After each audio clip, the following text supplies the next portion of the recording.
Poi la sovrintendenza verrà, mi metteranno in carcere, non so, perché forse è anche penale l'intervento, non so cosa dire. Però a mali estremi forse qualche volta i rimedi estremi possono essere utili. Una gettata di cemento per eliminare il dislivello della strada che provoca l'allagamento della cattedrale di Santa Maria Assunta ad ogni pioggia sostenuta.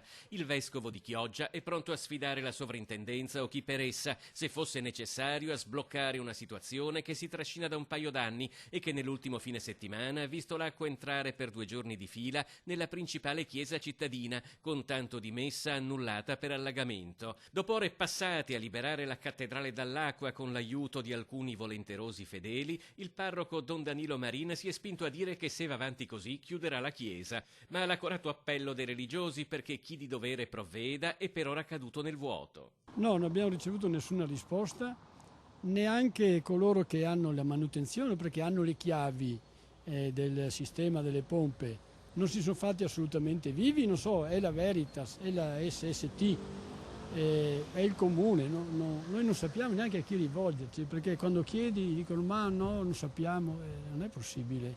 I problemi qui sono cominciati quando per combattere l'acqua alta il Consorzio Venezia Nuova ha alzato il livello del corso. La sovrintendenza non ha permesso la realizzazione di un gradino che eliminasse l'inevitabile pendenza che si veniva a creare di fronte alla cattedrale e la chiesa si è ritrovata al centro di un catino.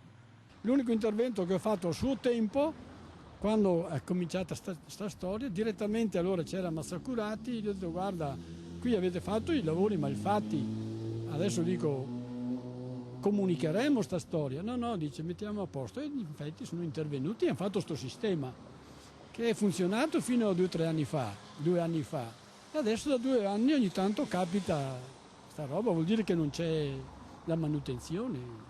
Ferme le pompe sono ripresi gli allagamenti, ma al di là dei disagi per i fedeli ci sono anche da considerare i danni che l'ingresso dell'acqua può arrecare ad una cattedrale che risale al 1600. Dall'altra parte della strada, ad esempio, la quattrocentesca chiesetta dei Santi Pietro e Paolo è sempre all'asciutto.